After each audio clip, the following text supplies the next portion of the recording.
Good morning.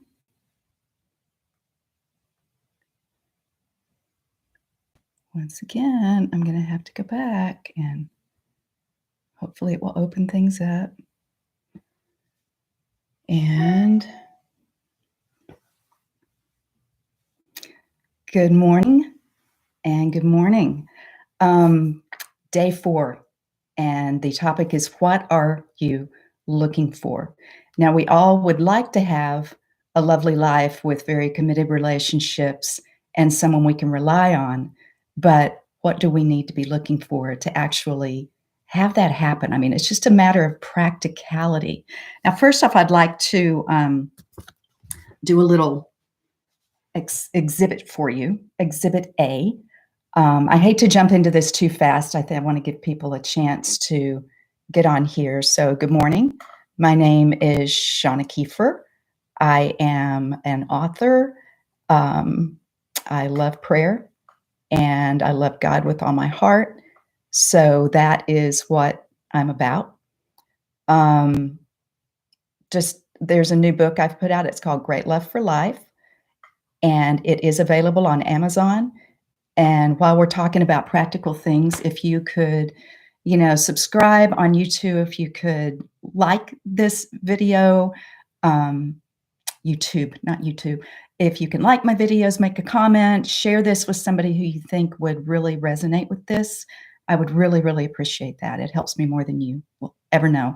So God bless you. Good morning. Let's get started. If you have a friend or two you'd like to tag, feel free to do this. If you're here live, please let me know. Please say hi. Tell me where you're tuning in from.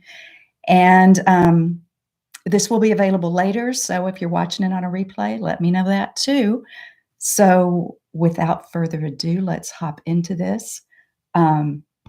This is study of Great Love for Life called Diving into Great Love. And this is day 4. We are on day 4. So good morning.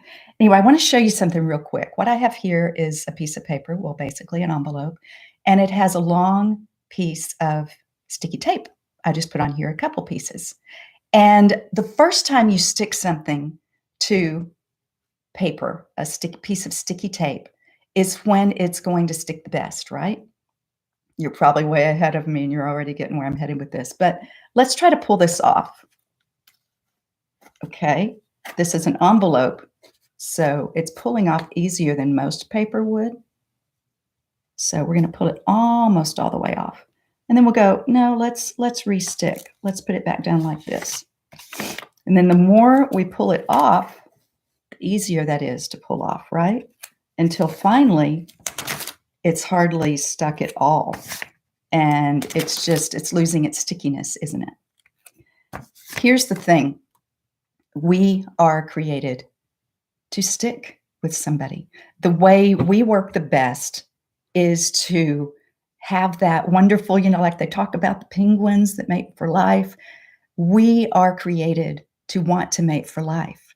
And yet we're told over and over and over from all sides, from movies, from music, from, whatever your peers, books, it's just like, hurry up, you're made to be sticky, you're made to stick to something, so hurry up and stick. And it's almost like, get that intense stickiness out of the way so you can move on in life and just sort of not be so vulnerable again, not go through that pain again, not go through that shame again.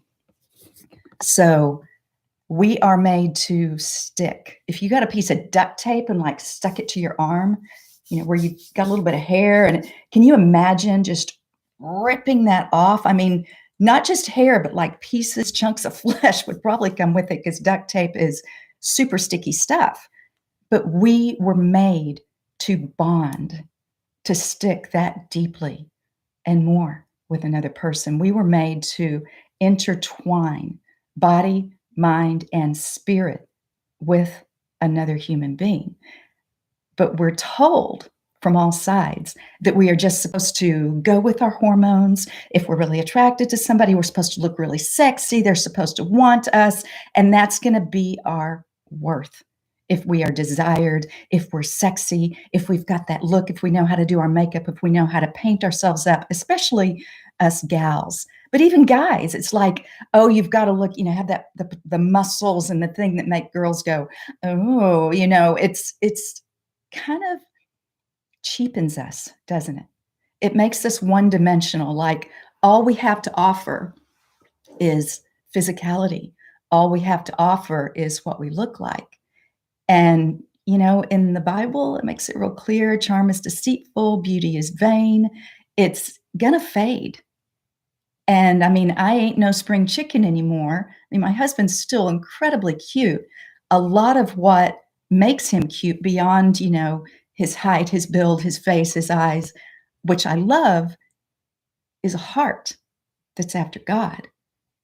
And there came a point when that became the top of my list of what I saw as eligible for someone for me to actually date with, serious intention in mind, someone that I wanted to bond with for a lifetime. And that would take not just me being able to bond in that deep way, but them also, because it takes two to tango, doesn't it? It takes two to really have that deep bond. And unfortunately, we are taught in this day and age that the more you mess around, the more you sow your wild oats, then the more ready you're going to be to settle down, to have that lifetime commitment, because you will have gotten all those, little youthful heebie-jeebies out of the way. So now you can meet that special someone, and you will have already sown those wild oats. So you won't be wondering, is that grass greener? You would have proved to yourself that no, it's not. And you found the right person. And not only that, you're experienced. So you can have sex with them in exciting and wonderful, creative ways. But guys, straight up, that's a big fat lie. The more you stick and unstick, the more you're like a Post-it note. And it's like you just can't really, you don't know how to stick to anything because you haven't been practicing it. But if you've saved as much as possible, that special, Fort Knox of your heart, of your spirit, then you're going to be ready to truly bond. I mean, if this was duct tape and you try to pull that away, it would just rip that poor envelope together. But, so I'm going to read a few things here. Get out a piece of paper, make some notes on your phone, whatever you need to do. But I'm going to talk about a few things that you need to be looking for if you're going to find someone who is ready to stick. And like I said, that first one for me needs to be a man after God's own heart, because looks can fade, money can come and go, circumstances in life, that fancy car can get in a wreck. I mean, you want to find somebody who has the goods, and you want to be somebody who has the goods that will last, that will get better with age. So let's talk about that. And if you're, on here and you'd like to add some of what you feel counts as the attributes that you'd be looking for things to truly last, then please do that. Here's some that I've listed: loyalty, trust, sense of humor. That's huge for me. Mark can make me laugh even when I've just practically broken my ankle he's amazing at being able to make me laugh. Sense of adventure, monogamy, somebody who's well-versed in the art of monogamy. That's great. And if they've been jumping into bed with people all along, that becomes habitual. What you've done over and over, you start wearing those ruts, and it becomes easier and easier to do. Ability to forgive, which is huge. Kindness, vulnerability, which has a lot to do with your ability to really communicate and say, I'm sorry, say, I forgive you. Those are huge. Sexual fulfillment, yes, that's there. You want someone who is excited about sex, not someone, as a friend of mine once said, who gave in to a guy when she had never had sex before, but she was hurt and she was disillusioned, and she just finally went, fine, and gave in to this guy. She said, I felt like I was a blow-up doll to him because he had trust with everybody. So it was nothing special. And it kind of ground my trust and my virginity, honestly, into the ground. So sexual fulfillment is important. That chemistry, that is important, but it's not everything. And that's not, I mean, just that one thing, that ain't going to be enough foundational stones to make true love and a life last in a healthy manner. Common spirituality, that was huge to me. Unselfishness. I'm going to read a little excerpt real quick from Great Love for Life that sums this up really well. Sex is the superglue.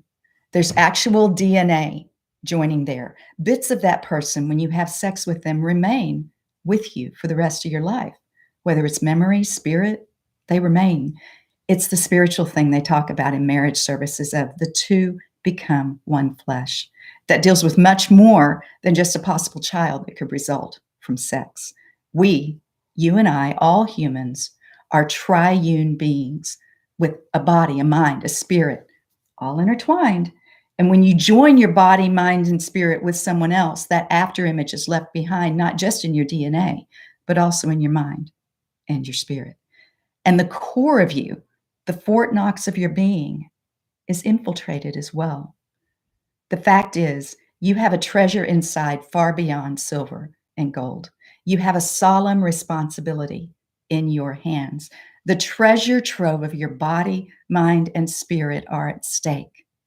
How careful are you going to be to protect it? It's far more than just you at risk. No less than every child that will come along in your family tree is at the mercy of your choices. Your life, your future happiness, your mate and their future happiness, even the happiness of future generations, are tied up in your choice to either treasure your sexuality or sabotage it with foolish choices. And I don't want this to sound like, once you screwed up, that's it. It's over for you. Hey, God is all about redemption. That's why Jesus came, lived a perfect life, and died for us. He is all about redemption. No matter what you've done, no matter where you're coming from, God is here for you. He wants to heal your heart, make you brand new, make you back into that young, sticky stripling who can really, truly bond for life. And even if you're in a marriage where you feel like, oh gosh, we did all the wrong stuff. I wasn't really serving God when I got into this. Neither were they. We just kind of went, you're somebody I could live with. You know what? God can enliven even what you feel is dead. God is all about redemption. So I'm going to pray with you real quick. Like I said, I want to respect your time. If this resonates with you, please share. Subscribe to YouTube, please. I'm trying to build up the clout there so I can live stream there all the time. But please join me tomorrow as well. And invite your friends, invite your kids. Hop on this with me. I'm trying to keep them short and power-packed, not just with info, but with God's power, because that is what is going to make the difference in how we live our lives and the impact we have with those we love and the transformation that can go on in and through us. So, Holy Father, we give this to you. I thank you so much for my friend who is in the middle of crazy, trying situations. Lord, I just watched a fire across our valley yesterday, and it makes you think, what is life about? Do we just eat, drink, and be merry, and then tomorrow we die? No. You make all things new, and there's always time to get to know you better.